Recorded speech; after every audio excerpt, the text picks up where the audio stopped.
مغفرت کا ہو گیا سامان پھر، رب کا آیا خاص ایک مہمان پھر۔ بسم اللہ الرحمن الرحیم، الحمد للہ رب العالمین، والصلاة والسلام علی رسولہ الکریم سیدنا و نبینا محمد وعلی آلہ وصحبہ اجمعین۔ اللہم صل علی محمد وعلی آل محمد كما صليت على إبراهيم وعلى آل إبراهيم إنك حميد مجيد. اللهم بارك على محمد وعلى آل محمد كما باركت على إبراهيم وعلى آل إبراهيم إنك حميد مجيد. ناظرین، پیغام ٹی وی سحر ٹرانسمیشن کے ساتھ میں ہوں آپ کا میزبان محمد عاطف الیاس۔ اللہ رب العزت نے آدم علیہ السلام کو اپنے ہاتھ سے پیدا فرمایا، ان میں اپنی روح پھونکی اور انہیں جنت میں داخل فرمایا۔ وہ جنتوں میں ایک عرصہ رہے اور وہاں کی نعمتوں سے لطف اندوز ہوتے رہے، لیکن شیطان کے بہکاوے میں آ کے کہ جب اس نے کہا هل ادلک علی شجرۃ الخلد وملک لا یبلی، کیا میں آپ کو اس درخت کے بارے میں نہ بتاؤں جو ہمیشگی کا درخت ہے، اور ایسی بادشاہت کے بارے میں نہ بتاؤں جو کبھی فنا نہیں ہوگی؟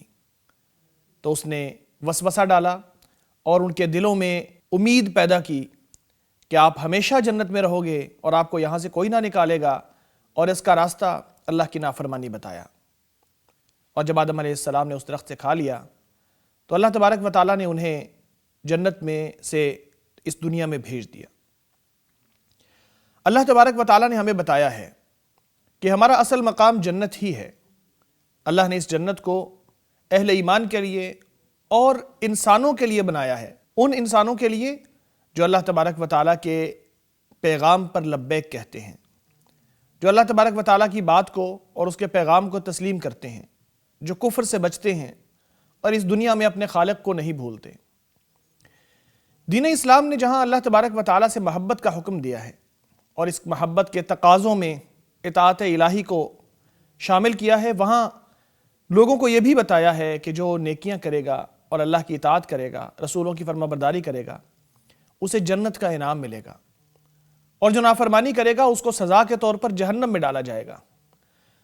تو جہنم اور جنت کا جو کانسیپٹ ہے یہ ہمارے دین میں اس لیے رکھا گیا ہے کہ لوگوں کے اندر امید بھی موجود ہو اور ان کے اندر خوف بھی موجود ہو، کہ نہ تو امید پر انسان جیے اور سارے گناہ کرتا چلا جائے کہ ہم نے تو جنت میں چلے ہی جانا ہے، اور نہ اتنا ڈرے کہ ہم نے تو جنت میں جا ہی نہیں سکنا، بلکہ جنت کا امیدوار بھی رہے اور جہنم سے بچنے کی کوشش بھی کرتا رہے۔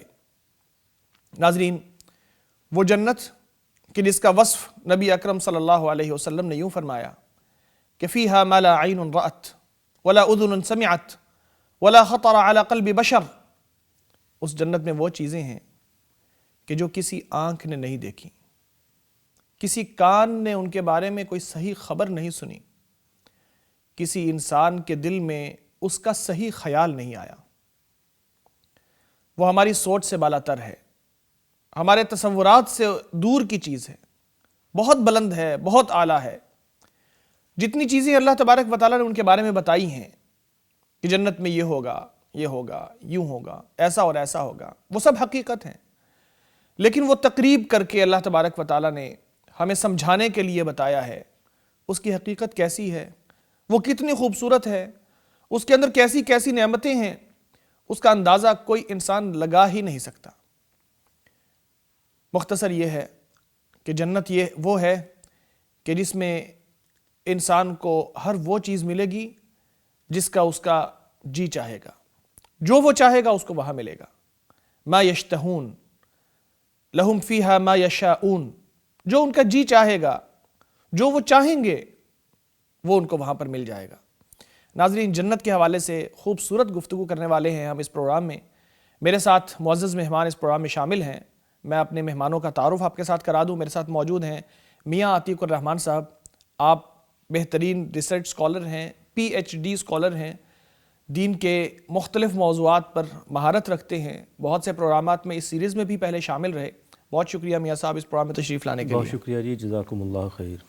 میرے دوسرے مہمان ہیں محترم عمر وزیر صاحب، آپ فاضل علوم اسلامیہ ہیں اور تحقیقی مواد پر گہری نظر رکھتے ہیں، مختلف اداروں میں دین کی خدمت بھی کر چکے ہیں اور عوام کی خدمت بھی اس دین کو پھیلانے کے ذریعے کر رہے ہیں۔ بہت شکریہ عمر صاحب اس پروگرام میں تشریف لانے کے لیے۔ آپ کا بھی بہت شکریہ، جزاکم اللہ خیر۔ بات کرتے ہیں جنت کی تو دلوں میں امید پیدا ہو جاتی ہے۔ اللہ تبارک و تعالیٰ سے ہم اس دعا کے ساتھ اس پروگرام کو شروع کرتے ہیں کہ اللہ ہمیں جنتی بنا دے۔ محترم میاں صاحب، جنت کا تعارف تو کرائیں کہ ہے کیا؟ نحمدہ ونصلی علی رسولہ الکریم، اما بعد۔ بہت شکریہ عاطف صاحب۔ سحری کا وقت ہے، جیسا کہ روزانہ ہم اس وقت اکٹھے ہوتے ہیں، اور اللہ کے حضور دعائیں کرنے کا وقت بھی ہے اور پھر جنت لینے کا وقت بھی ہے۔ یہ اللہ رب العالمین اس وقت آسمان دنیا پہ آتے ہیں تو اپنے بندوں سے کہتے ہیں کہ کوئی مجھ سے جو مانگنا چاہتا ہے مانگ لے، رزق مانگنا چاہتا ہے، کوئی اپنی مشکل مجھ سے شیئر کرنا چاہتا ہے، کوئی استغفار کرنا چاہتا ہے وہ کر لے۔ تو یہ وقت آپ اللہ سے جنت کا مطالبہ بھی کر سکتے ہیں۔ انشاءاللہ آپ جنت اللہ سے مانگیں گے تو وہ ضرور عطا کرے گا، ضرور عطا فرمائے گا۔ اچھا، اس کے بعد اگلی جو بات ذہن میں آتی ہے وہ یہ کہ جنت جو اللہ سے مانگنی ہے وہ جنت ہے کیا، اس کی ضرورت کیوں پیش آ گئی؟ اصل میں اللہ رب العالمین نے دنیا میں انسان کو بھیجا تو دنیا کو اس کے لیے دارالامتحان قرار دیا۔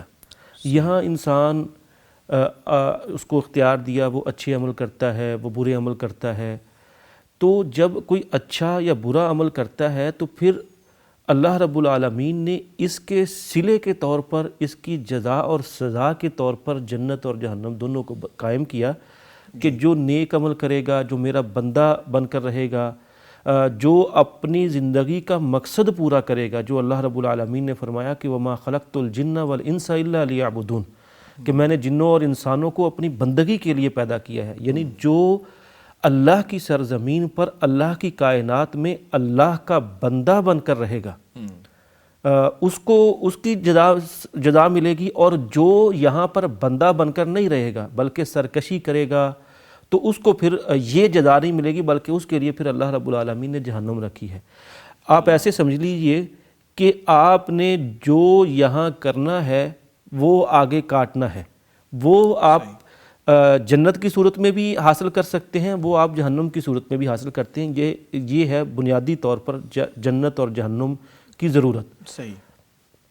اور جہاں تک ہے کہ جنت کسے کہتے ہیں، انسان دنیا میں اچھے کام کرتا ہے، نیک کام کرتا ہے، اس نیک کام کے صلے میں اللہ رب العالمین نے اسے ایک ایسا یعنی جزا اور ایک ایسا انعام دینے کا اعلان کیا ہے جب یہ یہاں سے چلا جائے گا، اللہ کے پاس پہنچ جائے گا، کہ جو انعام جس کو ہماری ذہنیں جیسے اس زندگی کو تصور میں نہیں لا سکتی، یعنی اس سے ابو چیز ہے، بعد طبیعتی چیز ہے، یعنی انسانی جو دائرہ عقل ہے، انسانی حدود ہیں، جو اس سے باہر کا وہ جہان ہے، اس پر صرف ہم ایمان لا سکتے ہیں۔ ایسے ہی یہ جو جنت ہے یہ بھی اسی کا ایک حصہ ہے، اسی کا ایک جز ہے اس مرحلے کا۔ تو یہ اللہ رب العالمین نے جو قائم کیا، یہ بھی ہمارے جو ایک حصی دائرہ ہے ہماری عقل کا، ہماری شعور کا، یہ اس میں نہیں آ سکتی، یہ اس سے اوپر کی چیز ہے، تصور نہیں ہم اس کا کر سکتے۔ لیکن میاں صاحب جو وصف آیا ہے جنت کا قرآن و حدیث میں، دروازے کتنے ہیں، اس کے اندر فلورز ہیں، درجات ہیں، اس کے اندر صحن ہے، درمیانہ حصہ ہے، بالائی حصہ ہے، یہ چیزیں ذرا۔ جی بالکل۔ اور پھر اس کے بعد اگلا سوال یہی ذہن میں آتا ہے کہ جب یہ ساری چیزیں ما بعد طبیعتی ہیں، ساری چیزیں یہ انسانی عقل میں نہیں آ سکتی، تو پھر ان کے حوالے سے یہ ساری تشبیہات، یہ سارے استعارات، یہ ساری چیزیں کیوں بتائی گئی ہیں؟ اچھا، بیسیکلی آپ دیکھیے کہ انسانی فطرت ہے، انسان کی عادت ہے کہ وہ زیادہ سے زیادہ جاننے کی یا زیادہ سے زیادہ کی جو ہے وہ اس میں پڑا رہتا ہے، کیوریوسٹی ہے، ہاں جی، اس کو تجسس ہوتا ہے کہ میں زیادہ سے زیادہ کسی چیز کے بارے میں جانوں۔ تو اگر تو صرف انسان کو یہ بتا دیا جاتا، یہ کہہ دیا جاتا کہ بھئی آپ دنیا میں یہ عمل کرو گے، اب اللہ کے بندے بن کر رہو گے تو تمہیں جنت ملے گی، اس کی کچھ تفصیلات یا اس کا کچھ ایسے سمجھیں کہ ایسا انسانی ذہن کی اپروچ والا مواد نہ اس کو دیا جاتا تو یہ کہتا کہ پتہ نہیں کیا چیز ہے، یعنی بتا دیا پتہ نہیں کچھ ہوگا کہ نہیں ہوگا، نہ کوئی اس کی تفصیل موجود ہے، نہ کوئی اس کی ڈیٹیل ہے، تو وہ کنفیوژن کا شکار ہو کر وہ نیک عمل کی طرف نہ جاتا۔ تو اللہ رب العالمین نے ایسے سمجھے کہ ہمارے لیے یہ ایک اچھائی کرنے کے حوالے سے موٹیویشن دی ہے، اور پھر ایک ایسا راستہ ہمیں دیا ہے کہ جس کو اختیار کر کے امید لگا کر ہم اس اچھائی کے راستے پر آگے بڑھتے چلے جائیں۔ صحیح۔ اور یہ جتنے بھی دروازوں کا ذکر ہے، جتنی بھی باغوں کا ذکر ہے، جتنے بھی درجات کا ذکر ہے، بیسیکلی وہ ہماری انڈرسٹینڈنگ کو دیکھتے ہوئے اور پھر ذہن کے مطابق، جو ایک انسانی ذہن ہے اس کے مطابق بیان کر کے ایک اس کا خاکہ جو ہے نا، وہ جو ایک عقل کے حدود میں آ سکتا ہے صرف اس حد تک دیا ہے، ورنہ جو ان چیزوں کی حقیقت ہے وہ تو سیدنا ابو ہریرہ رضی اللہ تعالیٰ عنہ کی ایک روایت ہے جس میں وہ فرماتے ہیں، جو آپ نے انٹرو میں بھی پڑھی، کہ وہ وہاں تو چیزیں کسی آنکھ نے دیکھی نہیں، کسی کان نے سنی نہیں، اور کسی کا دل بھی ان کی جو حقیقت ہے وہاں تک پہنچ نہیں سکتا۔ اور پھر قرآن کریم میں اللہ رب العالمین نے بھی ایک جگہ پہ فرمایا، وہ اسی سے ملتی جلتی آیت ہے، فَلَا تَعْلَمُ نَفْسٌ مَا أُخْفِيَ لَهُم مِّن قُرَّةِ أَعْيُنٍ جَزَاءً بِمَا كَانُوا يَعْمَلُونَ، کہ جو کچھ اللہ رب العالمین نے تمہارے اعمال کی جزا کے طور پر، بدلے کے طور پر تیار کیا ہے، اس کو تو کوئی آنکھ دیکھ ہی نہیں پائی، اس کے بارے میں کوئی نفس جانتا ہی نہیں ہے، جانتا ہی نہیں ہے۔ تو اب دیکھیے کہ اس کے بعد جتنی بھی چیزیں بیان ہوتی ہیں وہ ہمارے یعنی اسے سمجھنا، ہاں جی، جب آپ اس تناظر میں دیکھیں گے نا، پھر بہت سارے ایسے خیالات جو ذہن میں آتے ہیں جو انسان کو جنت اور جہنم کے انکار کی طرف لے کر جاتے ہیں، ان کا بھی سد باب ہو جاتا ہے۔ یعنی انسان جب یہ سوچتے ہیں نا کہ یہ اللہ نے جتنی بھی یہاں تشبیہات، استعارات، جتنا بھی خاکہ بیان کیا ہے، یہ تو ہماری انڈرسٹینڈنگ کے مطابق ایک تھوڑا سا یعنی امید دلانے کے لیے تھوڑا سا اس کا ایک تصور دیا ہے، ورنہ حقیقت کیا ہے، فلا تعلم نفس ما، وہ تو کوئی نہیں جان سکتا۔ عمر صاحب، پھر اسی طرف میں آ رہا ہوں کہ جنت کیسی ہے، ڈسکرپشن ہو جائے تو دلوں میں جو ہے نا امید زیادہ جاگ جاتی ہے۔ نام کون کون سے اللہ نے اس جنت کو دیے ہیں، اور ڈسکرپشن کیا ہے اس کی، کیسی کیسی خصوصیات اس کے اندر پائی جاتی ہیں؟ بسم اللہ الرحمن الرحیم، الحمدللہ رب العالمین، والصلاة والسلام علی رسولہ الکریم، اما بعد، یا ایھا الناس اعبدوا ربکم الذی خلقکم والذین من قبلکم لعلکم تتقون۔ اللہ تعالیٰ نے انسان کو پیدا کیا، اور انسان کو پیدا کرنے کا جو مقصد بتایا وہ اپنی عبادت، اور پھر انسان کو جو اس دنیا میں رہ کے اس نے عبادت کرنی ہے، اس کا پھر اس کو بدلہ بھی دینا ہے، اس کی اس کو جزا بھی دینی ہے۔ یعنی کہ ایک بندہ دن میں مزدوری کرتا ہے تو وہ شام کے ٹائم جو ہے وہ اپنا جس کا کام کر رہا ہوتا ہے اس سے اس کی اجرت کا مطالبہ کرتا ہے، وہ اس کو اجرت مل جاتی ہے۔ اسی طرح جو مومن ہے، جو مسلمان ہے، اس کے لیے یہ جو دنیا جو ہے یہ عمل کی جگہ ہے، اس دنیا میں رہ کے اس نے کام کرنے ہیں، اور اس کا جو بدلہ ہے اس کو اللہ تعالیٰ نے آخرت میں دینا ہے۔ اور اللہ تعالیٰ نے جو انسانیت کا مقصد بیان کیا ہے کہ لعلکم تتقون، کہ تم جو ہے وہ پرہیزگار بن جاؤ، نیک عمل کرو گے، اللہ پر ایمان لاؤ گے، نیک عمل کرو گے، اللہ کی عبادت کرو گے، تو اس کا مقصد کیا ہے کہ لعلکم تتقون، تم پرہیزگار بن جاؤ گے۔ اور پھر ان پرہیزگاروں کے لیے اللہ تعالیٰ نے خوشخبری دی ہے، فبشر الذین آمنوا وعملوا الصالحات ان لہم جنات تجری من تحتها الانہار، خوشخبری سنا دیجئے ان مومنوں کو، ان لوگوں کو جو ایمان لائے اور انہوں نے نیک عمل کیے، ان لہم جنات تجری من تحتها الانہار، ان کے لیے ایسی جنت ہے جس کے نیچے سے نہریں بہہ رہی ہیں، نہریں چل رہی ہیں۔ یعنی کہ یہ ایک جو ہے وہ سکیچ دیا گیا ہے، ایک جو ہے وہ بات کو سمجھانے کے لیے کہ دنیا میں نہریں ہیں، آپ ان کو دیکھتے ہیں، اس طرح کی جو ہے نا اس سے اور اوپر کی نہریں ہوں گی، فلا تعلم نفس ما اخفی لهم من قرۃ اعین، جس طرح وہ میاں عتیق صاحب بیان کر رہے تھے۔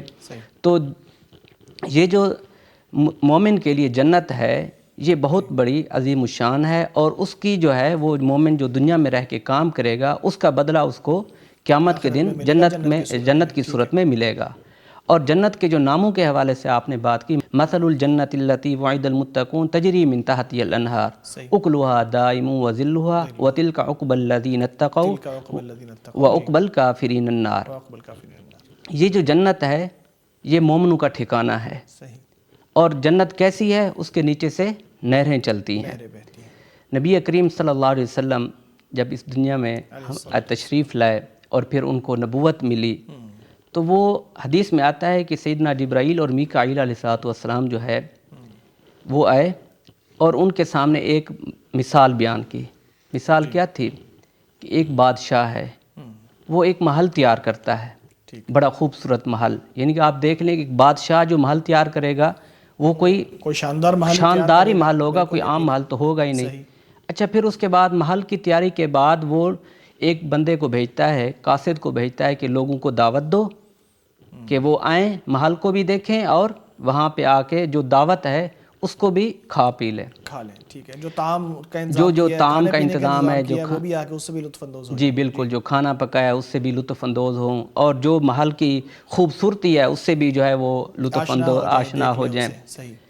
تو جب وہ دونوں مثال یہ بیان کر رہے تھے تو نبی کریم صلی اللہ علیہ وسلم نے فرمایا کہ انہوں نے اس بات کو مزید وضاحت کے لیے کہا کہ بھئی وہ بادشاہ وہ کون ہے؟ وہ نبی کریم صلی اللہ علیہ وسلم ہے، کہ وہ محل جو تعمیر شدہ ہے، جس نے اس اپنا جو مالک ہے اس کی بات کو مان لیا، وہ اس محل میں بھی آ جائے گا، اور دعوت جو پکی ہے اس کو بھی کھا لے گا، یعنی اس کے جو لذائذ ہیں اس سے بھی فائدہ اٹھا لے گا اور محل کی خوبصورتی سے بھی آشنا ہو جائے گا۔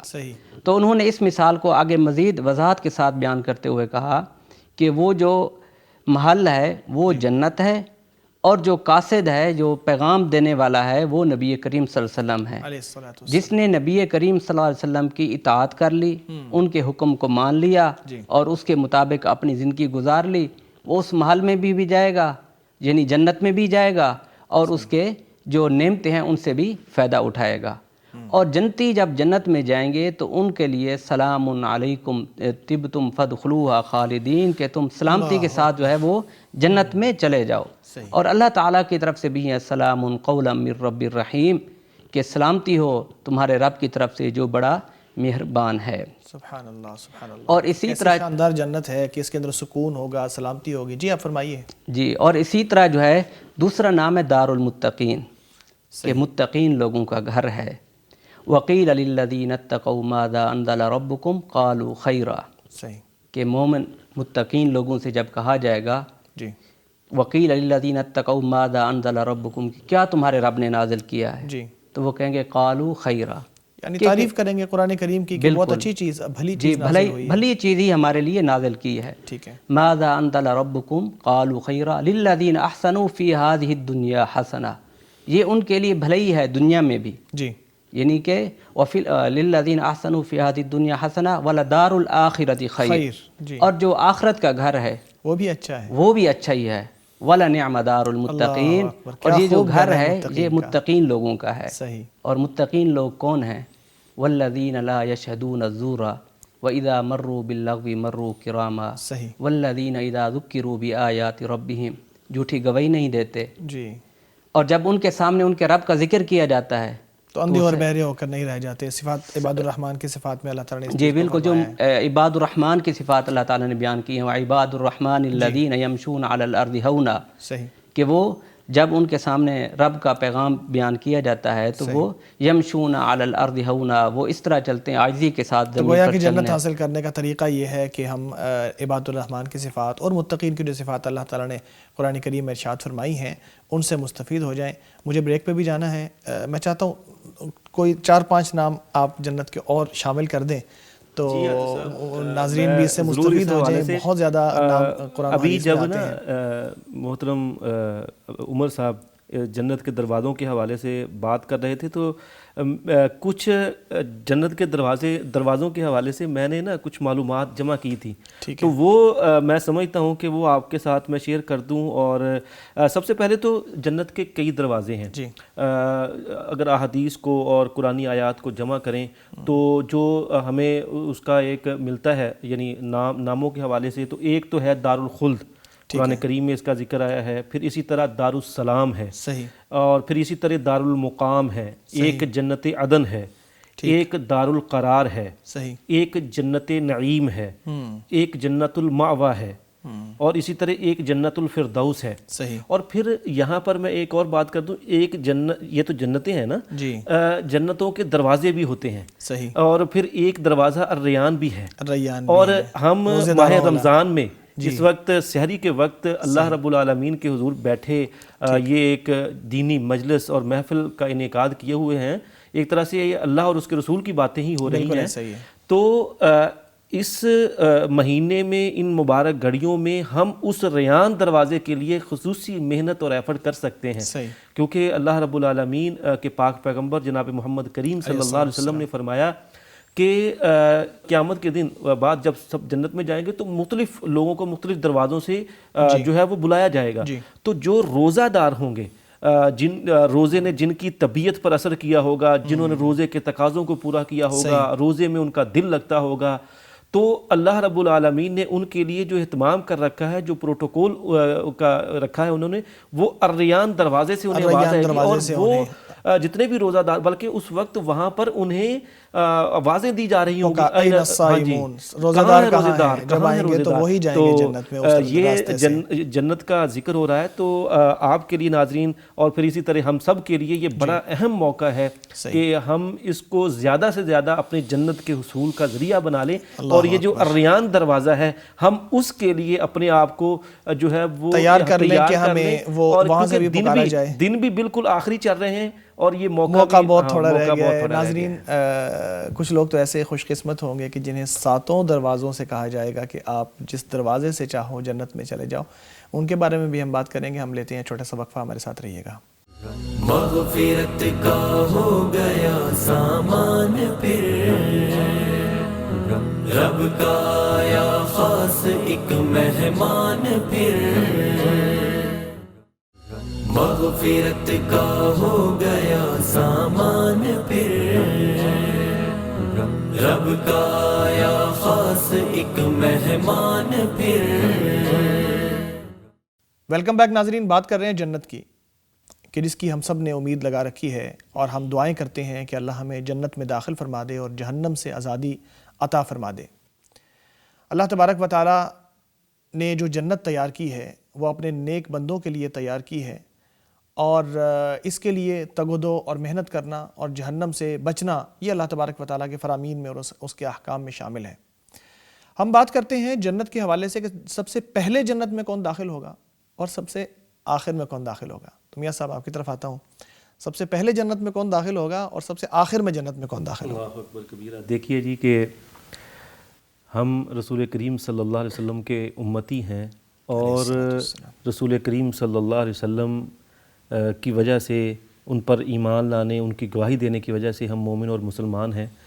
تو ہمیں کتنی خوشی ہوتی ہے جب ہمیں یہ معلوم ہوتا ہے کہ سب سے پہلے جنت میں جو جائے گا وہ ہمارے ہی نبی, ہمارے پیارے رسول سیدنا محمد کریم صلی اللہ علیہ وسلم جائیں گے. اور پھر سب سے پہلے وہ جائیں گے, اور پھر آپ دیکھ لیجئے کہ آپ کی وجہ سے آپ کے ساتھ ساتھ امتی ہیں ہم, انشاءاللہ ہم یہ امید رکھتے ہیں اللہ کے حضور کہ ہم بھی آپ صلی اللہ علیہ وسلم کے ساتھ ساتھ جو ہے وہ آپ کے پیچھے پیچھے جائیں گے. الآخرون السابقون یوم القیامہ, آخر میں آنے والے لوگ ہیں, قیامت کے دن سب سے پہلے ہوں گے انشاءاللہ تعالی. اور پھر یہ وقت بھی ہے, ہم اللہ تعالیٰ سے یہ دعا کرتے ہیں کہ اے اللہ ہمیں رسول کریم صلی اللہ علیہ وسلم کا ساتھ نصیب فرما, اور جنت میں آپ کے ساتھ ہمیں داخل فرما. وہ جنت کے جو ہمارے اب دنیا میں رہتے ہوئے تو وہم و گمان میں بھی نہیں آ سکتی, اتنی خوبصورت تو نے بنائی ہے اس جنت میں آپ کے ساتھ. اور پھر جہاں تک آپ نے وہ بات کی کہ آخری بندہ, ایک حدیث میرے ذہن میں آ رہی ہے, میں یہاں پہ شامل کر دوں کہ آپ صلی اللہ علیہ وسلم نے فرمایا آتی باب الجنت یوم القیامت فاستفتح, میں قیامت کے دن آ کے جنت کا دروازہ کھٹکھٹاؤں گا کہ کھل جائے. تو خازن کہے گا من انت, آپ کون ہیں؟ تو میں کہوں گا محمد صلی اللہ علیہ الصلوۃ والسلام. بالکل. تو وہ کہے گا کہ امرت الا افتح لاحد قبلک, مجھے یہ حکم دیا گیا کہ آپ سے پہلے جنت کا دروازہ کسی کے لیے نہیں کھولنا. بالکل ایسی ہے. اور یہ بڑا ایک ایسے سمجھیں کہ آپ صلی اللہ علیہ وسلم کے لیے بھی، اور اس سے زیادہ بطور امتی ہمارے لیے یہ فخر کا مقام ہے، اور ہمارے لیے ایک یعنی عزت کا، احترام کا، عظمت کا مقام ہے کہ اللہ رب العالمین نے نبی کریم صلی اللہ علیہ وسلم کا انتخاب فرمایا، اور پھر آپ کی امت کا۔ انشاءاللہ ہم بھی ان میں شامل ہوں گے انشاءاللہ تعالی۔ اور پھر جہاں تک آپ نے وہ بات کی تھی کہ آخری بندہ جنت میں کون جائے گا، دیکھیے جی، ہر ایک کی کوشش اور خواہش تو یہی ہے کہ جب وہ سنتا ہے جنت کی خوبصورتی کے حوالے سے، اس کے محلات کے حوالے سے، اس کی حور و غلمان کے حوالے سے، وہاں جو مہمان نوازی ہونی ہے اس کے حوالے سے، وہاں جنت کے بازار کے حوالے سے، تو خواہش پیدا ہوتی ہے ہر ایک بندہ ہی جائے۔ اللہ رب العالمین اپنے بندوں کو جب بھیجے گا تو کچھ بندے جو گناہ گار ہوں گے، خطا کار ہوں گے، جن کو جہنم میں ڈالا جائے گا، جا کے وہ یعنی وہ پاک صاحب اپنے گناہوں کی سزا پا لیں، کیونکہ جب اللہ رب العالمین یعنی جزا اور سزا دیں گے تو پھر ظاہر ہے کہ غلطیوں کی سزا بھی ملنی ہے اور نیکیوں کی جزا بھی ملنی ہے۔ اللہ تعالیٰ محفوظ فرمائے، اللہ تعالیٰ وہ اس سے محفوظ ہی فرمائے ہمیں۔ لیکن بہرحال کچھ لوگ ایسے ہوں گے کہ جو جہنم میں جائیں گے، اچھا جہنم سے نکال کر جنت میں پھر ان کو یکے بعد دیگرے یعنی وہ سٹیپ کے ساتھ بھیجا جائے گا۔ وہ بھی کیا یعنی ایمان افروز، وہ نبی کریم صلی اللہ علیہ وسلم کی حدیث بھی ہے، وہ سارا منظر ہمارے سامنے آ جاتا ہے کہ ایک بندہ اس کو جب اس کی سزا پوری ہو جائے گی تو وہ اسے جہنم سے نکالا جائے گا، جہنم سے نکال کے اس کو جب باہر کنارے پر یعنی وہ چھوڑا جائے گا تو اس کو ایک درخت نظر آئے گا نا، وہ کہے گا یا اللہ مجھے وہ اس درخت تک جو ہے نا وہ پہنچا دے، تو وہ درخت تک چلا جائے گا، اور پھر جب وہاں جائے گا تو پھر اس کو آگے اس سے بھی زیادہ بڑا ایک نظر آئے گا درخت، تو وہ کہے گا یا اللہ یہ تو چھوٹا ہے، ذرا وہاں تک پہنچا دے، اور پھر جب وہاں پہنچ جائے گا پھر آگے دیکھے گا آگے اس سے بھی بڑا اللہ رب العالمین نے انتظام بندوبست کیا ہوگا، تو کہے گا یا اللہ یہاں سے مجھے ذرا تھوڑا سا وہاں تک جو ہے وہ پہنچا دے۔ تو جب وہ وہاں تک وہ جنت کے قریب ہوگا درخت، وہ جب وہاں جائے گا اسے جنت کی آوازیں آئیں گی، کہے گا یا اللہ جنت کے دروازے تک تو میں آ گیا ہوں، اب ذرا اندر بھی داخل کروا دے۔ تو اللہ رب العالمین وہ رحمت اس کی جوش میں آئے گی، اور اللہ رب العالمین مسکراتے ہوئے اپنے بندے سے کہیں گے کہ اب تو ایک ہی بار جو ہے نا مانگ لے، کیا مانگنا ہے؟ یعنی بار بار آپ اس چیز کا سوال کر رہے ہو کہ یہ دے دیں یہ دے دیں، ایک مرتبہ بتا دو کہ آپ کو کیا چاہیے تاکہ دوبارہ مسئلے کی ضرورت نہ پڑے۔ اللہ کی ذات وہ ہے جو جانتی ہے کہ اس نے وہ کیا چاہتا ہے، لیکن ظاہر ہے کہ ایک وہ ہوتا ہے نا عابد اور معبود کے درمیان محبت کا، اور بندے کے اور اس کے مالک کے درمیان ایک جو محبت کا تعلق ہوتا ہے، تو اس تعلق میں اللہ رب العالمین مسکراتے ہوئے ہنستے ہوئے کہیں گے بھئی کہ اب تو مانگ لے، کیا مانگنا، کیا بار بار تو کہہ رہا ہے کہ بھئی یہ چاہیے وہ چاہیے، تو وہ کہے گا جی اب جو واضح آ رہی ہیں ذرا مجھے، پھر اللہ رب العالمین وہ جب جنت میں داخل کریں گے تو اس کو جنت اتنی وہ وسیع یعنی جو تصور میں بھی نہیں ہے، دنیا ما فیہا، یعنی اتنی وسیع و عریض جنت ملے گی، تو وہ خود حیران اور پریشان اور ششدر ہو جائے گا کہ یار اتنا اللہ نے مجھ پر انعام کرم اور فضل کیا ہے۔ آپ یہاں پر یہ بھی دیکھیے کہ یہ وہ آخری بندہ ہوگا کہ جس کو اتنی وسیع جو ہے وہ جنت ملے گی، جو سب سے آخر میں جنت میں جائے گا۔ دنیا و مثلہا معہا کے الفاظ آتے ہیں کہ دنیا اور اس جیسی دنیا، اور یعنی اب دیکھیے کہ دنیا کتنی ہے، یعنی اب کرۂ ارض کو آپ دیکھ لیں تو یہ تقریباً غالباً میں اس حوالے سے دیکھ رہا تھا، یہ 51 کروڑ مربع کلومیٹر کا وہ کرہ بنتا ہے سارا۔ صحیح۔ تو یہاں تو جس کے پاس چند ہزار یا چند مربع، چند ہزار ایکڑ یا چند کچھ علاقے ہوں تو وہ بڑا لینڈ لارڈ اور بڑا جاگیردار اور دنیا میں بڑا مرتبہ مقام کا حامل سمجھا جاتا ہے، لیکن اس کو تو اس دنیا اور اس سے اس جیسی اور ایک مل جائے گی تو یہ آخری ہوگا۔ اور ظاہر ہے کہ پھر جو اس کے علاوہ یعنی جو اس سے پہلے داخل ہوئے ہوں گے مختلف اعمال کے نتیجے میں، انہیں بھی اللہ تعالیٰ نے بہت سی نعمتوں سے اور بہت سی جگہوں سے نوازا ہوگا جنت میں۔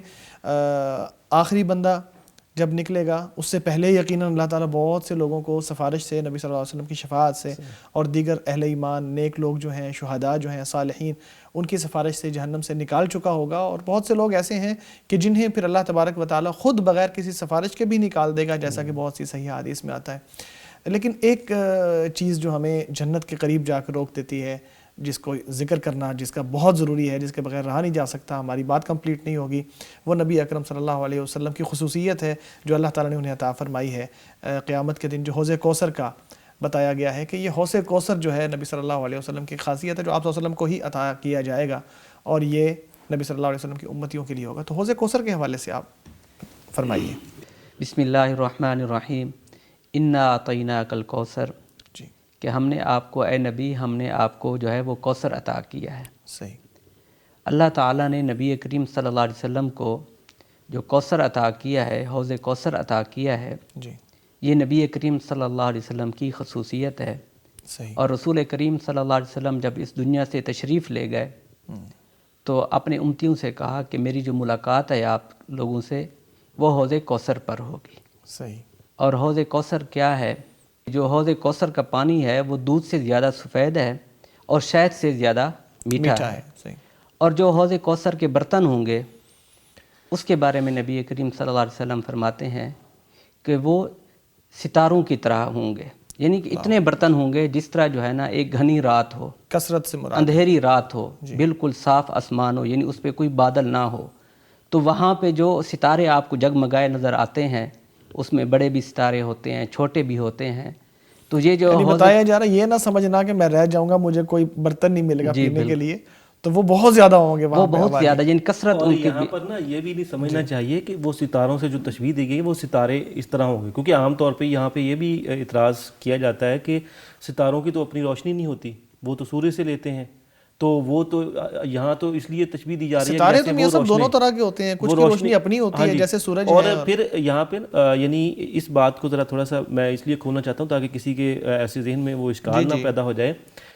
بیسیکلی یہ جتنا بھی بیان ہو رہا ہے نا جنت کے حوالے سے، تو یہ بیسیکلی ہماری وہی جو جیسا پہلے عرض کیا تھا انڈرسٹینڈنگ کے لیے کہ ہم سمجھ جائیں ایک، نہ کہ یہ صرف وہ ہوگا، یعنی ہمیں رات کو ایک جیسے نظر آتا ہے نا، جیسے نظر آتے ہیں ستارے روشن، ایسے یعنی کہ وہ ہمیں نظر آئیں گے وہ حوض کوثر پہ جو آب خورے ہوں گے، اور وہ جو یعنی بتایا جا رہا ہے کہ بہت کثیر تعداد میں اویلیبل ہوں گے، دستیاب ہوں گے اور خوبصورت ہوں گے۔ جی عمر صاحب، کہ وہ اس کے جو برتن ہیں وہ بہت زیادہ ہوں گے، اور حوض کوثر سے نبی صلی اللہ علیہ وسلم نے یہ بھی فرمایا کہ جو ایک مرتبہ پی لے گا اس کے بعد اسے کبھی بھی دوبارہ پیاس نہیں لگے گی۔ پھر ایک صحابی کا واقعہ مجھے یاد آ رہا ہے کہ وہ کہتے ہیں کہ یا رسول اللہ آج تو ہم آپ کو مل لیتے ہیں، قیامت کے دن کہاں آپ سے ملاقات ہوگی، کہاں آپ کو تلاش کروں گا، آپ تو پتہ نہیں کہاں ہوں گے، اتنی مخلوق ہوگی، ساری امت موجود ہوگی، تو میں نے آپ کو ملنا ہو تو کہاں ملوں؟ تو میاں صاحب، تو وہ پھر رسول کریم صلی اللہ علیہ وسلم نے فرمایا تھا نا کہ حوض کوثر پہ ملاقات ہوگی۔ صحیح۔ تو پھر حوض کوثر پہ میں آپ کی جو ہے اس وقت کے جب کہیں پانی نہیں ہوگا اور پانی کو دنیا ترسی ہوئی ہوگی، ظاہر ہے قیامت کی ہولناکی کا ہم ذکر پہلے کر چکے ہیں کسی ایپیسوڈ میں کہ کس قدر وہاں پر گرمی، شدت اور سارا کچھ ہوگا میدان محشر میں۔ تو پھر وہاں پر جب حوض کوثر پہلا موقع ہوگا کہ جب جنتی لوگوں کو پانی کی کوئی بوند ملے گی، اور وہ بھی پھر ایسا یعنی ہوگا، پانی بھی ایسا ہوگا کہ جو نہ کبھی سنا نہ دیکھا، اور اس کی جو ہے وہ انڈرسٹینڈنگ کے لیے یہ بتایا گیا کہ وہ یعنی شہد سے زیادہ میٹھا ہوگا اور دودھ سے زیادہ وہ سفید ہوگا، یعنی کیا اعلیٰ قسم کا پانی ہوگا۔ اسی طرح نبی صلی اللہ علیہ وسلم نے یہ بھی فرمایا کہ میں اگر حوض کوثر کے پاس نہ ملوں، صحابی نے آگے پوچھا کہ رسول اللہ وہاں نہیں ملے تو کہاں ہوں گے؟ تو آپ نے فرمایا پھر مجھے صراط کے پاس دیکھ لینا، اب وہاں نہ ملے تو کہاں دیکھ لینا؟ کہتے ہیں مجھے جو میزان ہوگا اس کے پاس دیکھ لینا، ان تینوں جگہوں پہ میں ہوں گا، ان میں سے ان تینوں میں سے کہیں ایک جگہ پہ کسی ایک جگہ پہ ضرور آپ کو مل جاؤں گا۔ رسول کریم صلی اللہ علیہ وسلم جن مقامات کا آپ نے ذکر فرمایا کہ جن جگہ پہ آپ ملیں گے، یعنی صراط اور میزان، اور یہ ساری وہ جگہ ہیں کہ جہاں پر جیسے پل صراط سے کچھ لوگ وہ گر جائیں گے، کچھ لوگوں کو جہنم میں گرا دیا جائے گا، کچھ لوگوں کو وہاں وہ کنڈیاں ہوگی وہ پکڑ لیں گی، یعنی وہاں مختلف کیفیت۔ اور پل صراط پہ بھی بات کرتے ہیں، وقفے کے بعد ہم واپس آتے ہیں، پل صراط پہ بھی بات کرتے ہیں۔ ناظرین، جنت کے بارے میں بات ہو رہی ہے، حوض کوثر کے بارے میں بات ہو رہی ہے، ان نعمتوں کے بارے میں بات ہو رہی ہے جو اللہ تبارک و تعالیٰ ہمیں انشاءاللہ جنت میں داخل فرمانے کے بعد عطا فرمائے گا۔ حاضر ہوتے ہیں ایک وقفے کے بعد، ہمارے ساتھ رہیے گا۔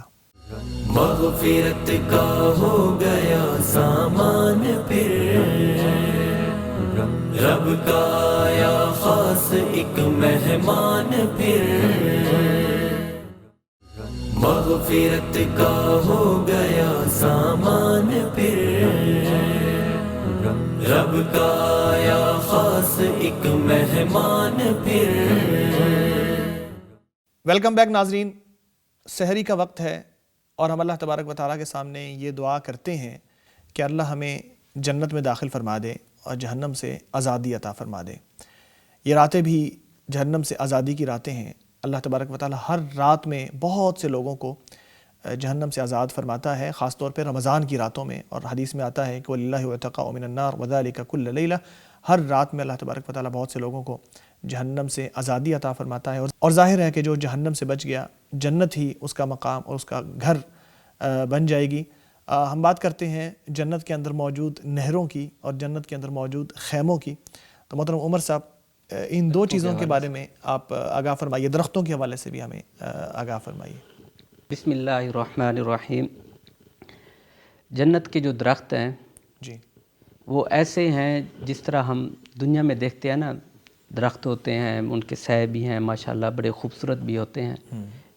لیکن جو جنت کے درخت ہیں وہ اس سے کہیں اور زیادہ شاندار ہیں. اللہ تعالیٰ فرماتے ہیں وَأَصْحَابُ الْيَمِينِ مَا أَصْحَابُ الْيَمِينِ فِي سِدْرٍ مَّخْضُودٍ وَطَلْحٍ مَّنضُودٍ وَظِلٍّ مَّمْدُودٍ.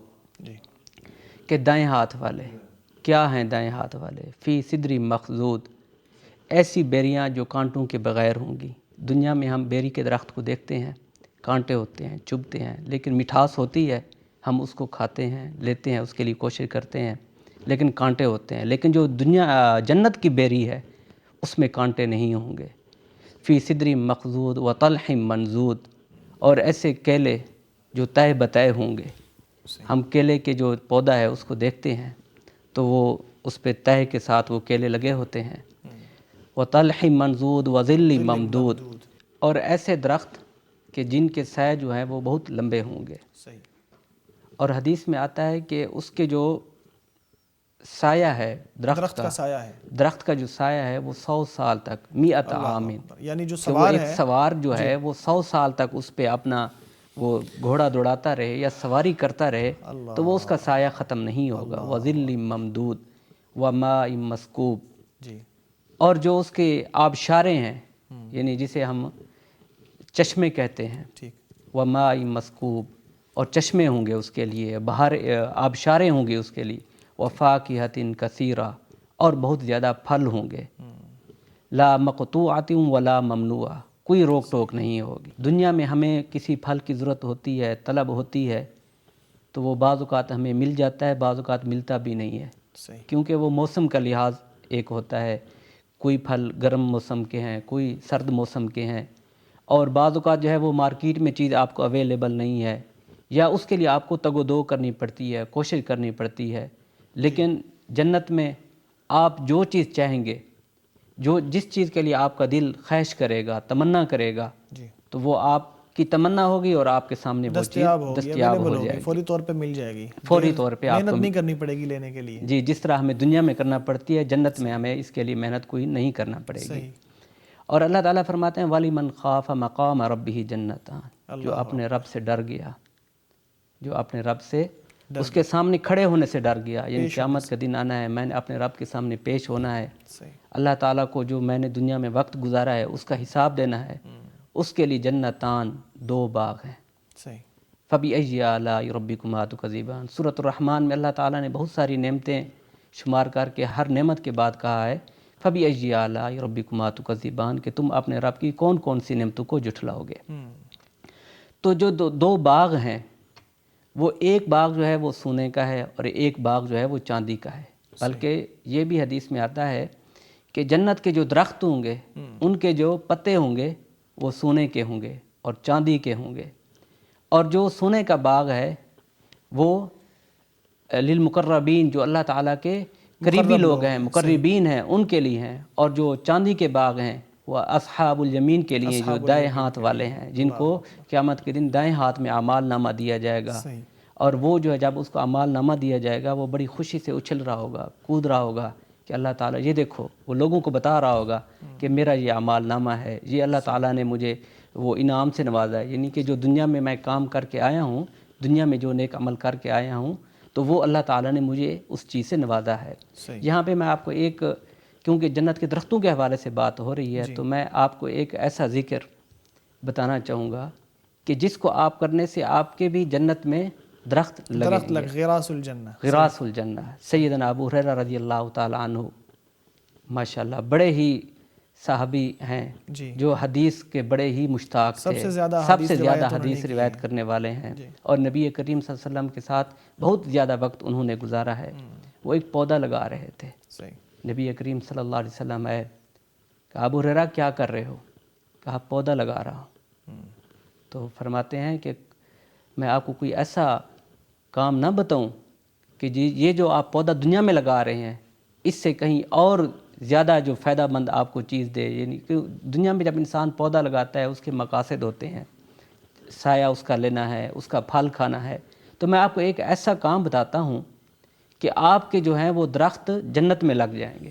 صحیح۔ تو ابو ہریرہ رضی اللہ تعالیٰ عنہ کیسے منع کرتے، کیسے، یعنی کہ وہ آپ کو پتہ ہے وہ مشتاق حدیث تھے، بہت زیادہ حدیث کی باتوں کو جو ہے وہ نبی اکرم صلی اللہ علیہ وسلم کے ساتھ اس وجہ سے قریب رہتے کہ مجھے کوئی نئی چیز مل جائے، علم کے متلاشی تھے۔ تو نبی کریم صلی اللہ علیہ وسلم نے فرمایا ابو ہریرہ سبحان اللہ والحمد للہ ولا الہ الا اللہ واللہ اکبر، یہ تسبیح کر لیا کرو، تمہارے لیے جنت میں جو ہے نا ہر ایک کے بدلے ایک ایک درخت لگا دیا جائے گا۔ صحیح۔ تو یہ جو تسبیح ہے ہمیں بھی جو ہے نا اپنے، ایک تو رمضان ہے اس کا اہتمام کرنا چاہیے، اس کا بھی اہتمام کرنا چاہیے، داخلہ مل جائے، اور یہ ظاہر ہے جنت میں اپنے درخت لگانے کا ایک ذریعہ ہے کہ جیسے ہم اپنی زمینوں پہ درخت لگاتے ہیں تو جنت کے پودے اور درخت لگانے کا ذریعہ یہ ہے کہ ہم یہ ذکر کریں۔ میاں صاحب آپ نے بات کی تھی بریک سے پہلے پل صراط کی، اسی بات کو آگے بڑھاتے ہیں۔ تو یہ پل صراط کیا ہے؟ جنت میں داخلے سے پہلے یہ مشکل ترین مرحلہ ہے شاید۔ دیکھیں جی، ہر ایک کی خواہش، خاص طور پہ مومن جس کا جنت پر یقین ہے، جنت کو وہ اس پر اعتماد رکھتا ہے، امید ہے، اس کی خواہش ہوتی ہے کہ میں جنت جاؤں۔ اور ابھی جیسے عمر صاحب جنت کا ایک منظر پیش کر رہے تھے تو اس سے دل میں مزید اشتیاق پیدا ہوتا ہے کہ اللہ رب العالمین ہمیں جنت عطا فرمائے۔ میں اللہ سے اس وقت دعا کی قبولیت کا وقت ہے، میں دعا کرتا ہوں کہ اللہ اپنی بارگاہ میں ہمارے جیسے ٹوٹے پھوٹے اعمال ہیں وہ قبول فرمائے اور ہمیں اپنی جنت میں جگہ عطا فرمائے۔ آمین آمین۔ جہاں تک آپ نے بات کی تھی پل صراط سے گزرنے کے حوالے سے، یہ بڑا مشکل ترین مرحلہ ہوگا۔ آپ ایسے سمجھ لیجئے کہ میدان محشر میں جمع ہونا سختی اپنی جگہ پر، ہر ایک کی کوشش ہوگی کہ کسی طرح ہم اس مرحلے سے نکل جائیں، اس مرحلے سے نکل کر کسی طرح بھی ہو ہم جو ہے نا یہ یہاں سے جائیں آگے۔ اچھا، جب ایک کے بعد اگلا مرحلہ آئے گا وہ اس سے زیادہ مشکل ہوگا۔ جب تک جنت میں جنتی نہیں پہنچ جاتے اتنی دیر تک ایک سے بعد اگلا مرحلہ وہ مشکل ہوگا۔ ایسے ہی پل صراط کا جو مرحلہ ہوگا، اور یہاں پر میں پھر اپنے ناظرین کو بھی میں وہ یاد کروا دوں کہ نبی کریم صلی اللہ علیہ وسلم وہاں پر موجود ہوں گے اپنے امتیوں کے حوصلہ بڑھانے کے لیے، ان کے ایسے سمجھیں کہ ان کی شفاعت کے لیے اور ان کو جنت کی طرف لے جانے کے لیے۔ تو اللہ رب العالمین ہمیں اس وقت ہے کہ وہاں آپ صلی اللہ علیہ وسلم بار بار یہ دعا کر رہے ہوں گے اللہم سلم سلم، اے اللہ بچا لینا، اے اللہ بچا لینا، سلامتی۔ تو یعنی یہ امتیوں کی ڈھارس ہے نا کہ جب ایسا پل کہ جو بال سے باریک ہے، تلوار سے تیز ہے، اس سے پھر گزرنا کیسے ہے؟ پہلا خیال تو یہی ذہن میں آتا ہے یہ تو نہ گزارنے والی بات ہے، لیکن حدیث پاک میں آتا ہے کہ اس ایسے جو ہے وہ باریک اور تیز پل سے بھی کچھ لوگ وہ تو روشنی کی رفتار سے، ان کو تو معلوم ہی نہیں ہوگا یار کہ کوئی ایسا پل بھی آیا ہے، کوئی اس سے کم رفتار سے، گھوڑے کی رفتار سے، کچھ پیدل چلتے، کوئی ڈھلکتے ہوئے، یعنی مختلف کیفیات میں جیسے کسی کے عمل ہوں گے، جیسے اللہ کی قربت ہوگی اسی طرح وہ وہاں سے گزرا ہوگا۔ تو وہاں پر رسول کریم صلی اللہ علیہ وسلم وہ دعا کر رہے ہوں گے اور اپنی امتیوں کے لیے ایک ڈھارس ہوں گے، اللہم سلم، جیسا کہ ابھی آپ نے بتایا۔ تو آپ دیکھیے کہ جب وہاں سے آگے جائیں گے، پھر ابھی تک جنت کا نہیں بلکہ جہنمی جو ہے نا ان کا پروسیس شروع ہو چکا ہے، یعنی کوئی یہاں پر پکڑا جائے گا، کوئی یہاں پہ جہنم میں گر جائے گا، یعنی یہاں پر سارا یعنی جو ہے نا وہ ایسے سمجھیں کہ یہ جہنم کا پل ہے، یعنی آپ اگر وہ منظر دیکھیں نا تو جب یہ گویا کہ یہ جہنم کے اوپر پل ہے، جہنمیوں نے یہاں سے سورۃ الحدید میں یوں ہی اللہ تعالیٰ نے نقشہ بیان فرمایا ہے نا کہ آگے جنت ہوگی، ادھر جہنم ہوگی اور درمیان میں دیوار ہوگی، آگے آگے مومن بھی ہوں گے اور پیچھے پیچھے منافقین کا بھی اللہ تعالیٰ نے ذکر کیا کہ وہ بھی پیچھے پیچھے جا رہے ہیں۔ تو یعنی گویا کہ یہ جہنم کے اوپر پل ہے، تو جو تو جہنمی ہوں گے، جو اس کے مستحق ہوں گے وہ تو یہیں گر جائیں گے، اور پھر جو اللہ رب العالمین جن کو یہاں سے گزار دیں گے خوش قسمتوں کو، پھر آگے وہ ان کے وہ دیوار ہوگی ایک، اور پھر اس سے پرلی طرف ایک اللہ رب العالمین نے جنت اپنی بنائی ہوگی، تو وہاں تک وہ پہنچیں گے، اور پھر وہ جنت کیسی ہوگی وہ تو ماشاءاللہ عمر صاحب اپنا منظر۔ یہاں پر ایک بات اور ذہن میں آتی ہے کہ نبی کریم صلی اللہ علیہ وسلم کی امتیوں میں سے ہم تو ظاہر ہے کہ گناہ گار بھی ہیں، خطا کار بھی ہیں، کون اس ایسی جنت میں جائے گا جس کا ابھی تذکرہ ہو رہا تھا؟ تو رسول کریم صلی اللہ علیہ وسلم کا ہی فرمان ہے، انشاءاللہ ہمیں اس پر یقین ہے اور ایمان ہے کہ کل امتی یدخلون الجنہ، کہ میری امت کا ہر فرد جنت میں جائے گا سوائے اس کے جس نے انکار کر دیا۔ اب جب صحابہ اکرام رضوان اللہ علیہم اجمعین انہوں نے جنت کا منظر ان کے سامنے پیش کیا گیا تو ان کے ذہن میں تھا، انہوں نے پوچھا جی کہ کون ایسا بخت ایسا ہوگا کہ جو کہے گا میں جنت میں نہیں جاتا؟ تو رسول کریم صلی اللہ علیہ وسلم نے فرمایا کہ من اطاعنی دخل الجنہ، کہ جو میری بات مانے گا، جو میرا کہا مانے گا، گویا کہ وہ جنت میں داخل ہوگا، اور جو میری نافرمانی کرے گا تو گویا کہ اس نے انکار کیا۔ تو اب ہمیں ذرا یہ خیال رکھ لینا چاہیے، یہ غور کر لینا چاہیے، ہم اگر اپنا محاسبہ کرنا چاہیں نا، رمضان جہاں پر یہ مغفرت کا مہینہ ہے وہاں پر یہ احتساب کا مہینہ بھی ہے۔ من قام رمضان احتسابا، من صام رمضان ایمان و احتسابا، یہ احتساب کا مہینہ بھی ہے۔ اگر احتساب کر لیا جائے کہ بھئی میں جنتی ہوں یا جہنمی ہوں، میں عمل کیسے کر رہا ہوں، تو وہ دیکھ لے کہ میں اللہ کے نبی کی کس قدر اطاعت کرتا ہوں، کس قدر فرما برداری کرتا ہوں۔ اگر تو رویہ فرما برداری والا ہے، اطاعت والا ہے، وہ سمجھ لے کہ میں اللہ کی جنت کا مستحق ہوں، میں جنت میں انشاءاللہ داخل ہوں گا۔ جی آپ کچھ فرمانا چاہ رہے ہیں؟ جی فرمائیے۔ الذین یرثون الفردوس، جی اللہ تعالیٰ قرآن مجید میں فرماتے ہیں کہ یہ جو لوگ ہیں نا، پیچھے متقین مومنین کا ذکر کرتے ہوئے اللہ فرماتے ہیں کہ یہی لوگ جنت الفردوس کے وارث ہیں۔ ٹھیک ہے۔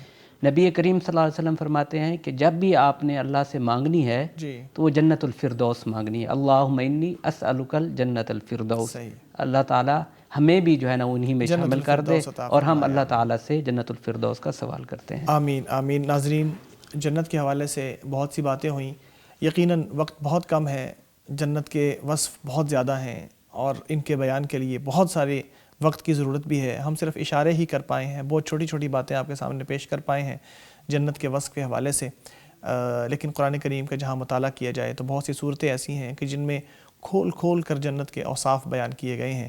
آپ دیکھنا چاہیں تو دیکھیے گا سورہ الرحمن کے اندر کیسے خوبصورت انداز میں اللہ تبارک و تعالیٰ نے جنت کے اوصاف بیان کیے ہیں۔ سورۃ الواقعہ میں بہت خوبصورت انداز میں اللہ تعالیٰ نے جنت کے دو گروہوں کا الگ الگ سے ذکر کیا ہے۔ اسی طرح پھر جو دیگر صورتیں ہیں ان میں جو سورۃ الغاشیہ ہے اس میں بھی اللہ تبارک و تعالیٰ نے جنت کا ذکر کیا ہے اور بہت ساری جنت کی صفات وہاں بھی بیان فرمائی ہیں۔ تو قرآن کریم اور احادیث نبویہ کا مطالعہ کیجئے تو جنت کا جو منظر ہے وہ انسان کے بالکل سامنے آ جاتا ہے، اور جب جنت کا تعارف ٹھیک ہو جائے تو دل میں امید جاگ اٹھتی ہے اور انسان کوشش کرتا ہے کہ وہ زیادہ سے زیادہ اعمال کر کے اس جنت کو پالے۔ حدیث میں آتا ہے الا ان سلعۃ اللہ غالیہ، اللہ کا سودا بہت مہنگا ہے، کوئی آسان نہیں ہے اس کو پا لینا۔ ایک جنت کو پا لینا بہت بڑی کامیابی ہے اور اس کے لیے بہت بڑی تگ و دو اور محنت کرنا پڑتی ہے۔ اللہ تبارک و تعالیٰ ہمیں توفیق عطا فرمائے۔ میں معزز مہمان محترم میاں صاحب سے درخواست کروں گا کہ وہ دعا فرمائیں کہ اللہ تبارک و تعالیٰ ہم سب کو اپنی رحمت سے جنت میں داخل فرما دے اور جہنم سے آزادی عطا فرما دے۔ الحمدللہ رب العالمین والعاقبۃ للمتقین، الصلاۃ والسلام علی اشرف الانبیاء والمرسلین، یا حی یا قیوم برحمتک نستغیث، یا رب لک الحمد کما ینبغی جلال وجہک وعظیم سلطانک، وإلہکم الہ واحد لا الہ الا هو الرحمن الرحیم، اللهم صل على محمد وعلى آل محمد وبارك وسلم وصل عليه. ربنا ظلمنا أنفسنا وإن لم تغفر لنا وترحمنا لنكونن من الخاسرين. ربنا آتنا في الدنيا حسنة وفي الآخرة حسنة وقنا عذاب النار. ربنا اغفر لنا ولإخواننا الذين سبقونا بالإيمان ولا تجعل في قلوبنا غلا للذين آمنوا ربنا إنك رؤوف رحيم. ربنا إنك من تدخل النار فقد أخزيته وما للظالمين من أنصار. ربنا إننا سمعنا مناديا ينادي للإيمان أن آمنوا بربكم فآمنا. ربنا فاغفر لنا ذنوبنا وكفر عنا سيئاتنا وتوفنا مع الأبرار. ربنا وآتنا ما وعدتنا على رسلك ولا تخزنا يوم القيامة إنك لا تخلف الميعاد. اللهم اشف مرضانا ومرضى المسلمين. أذهب البأس رب الناس واشف أنت الشافي لا شفاء إلا شفاؤك شفاء لا يغادر سقما. يا شافي الأمراض اشف مرضانا ومرضى المسلمين. اللهم اغفر لنا وللمؤمنين والمؤمنات والمسلمين والمسلمات والأحياء منهم والأموات. اللهم أدخلنا الجنة الفردوس. اللهم أدخلنا الجنة الفردوس. اللهم أجرنا من النار. اللهم أجرنا من النار. اللهم أحسن عاقبتنا في الأمور كلها وأجرنا من خزي الدنيا وعذاب الآخرة. اللهم أحسن عاقبتنا في الأمور كلها وأجرنا من خزي الدنيا وعذاب الآخرة. اللهم طهر قلوبنا من النفاق وأعمالنا من الرياء وألسنتنا من الكذب وأعيننا من الخيانة فإنك تعلم خائنة الأعين وما تخفي الصدور. ربنا ولا تحمل علينا إصرا كما حملته على الذين من قبلنا. ربنا ولا تحملنا ما لا طاقة لنا به واعف عنا واغفر لنا وارحمنا أنت مولانا فانصرنا على القوم الكافرين.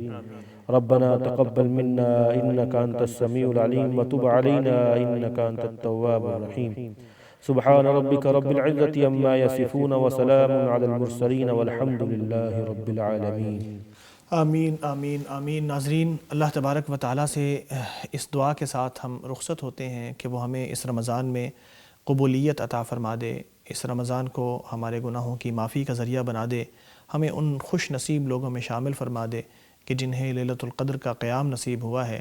اللہ تبارک و تعالیٰ ان لوگوں میں ہمارا نام لکھ دے جنہیں اس بابرکت رات کا استفادہ حاصل ہوا ہے اور جن سے انہوں نے استفادہ کیا ہے.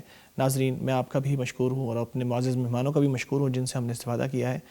محترم میاں صاحب، بہت شکریہ اس پروگرام میں شامل رہنے کے لیے. بہت شکریہ جی، جزاکم اللہ خیر.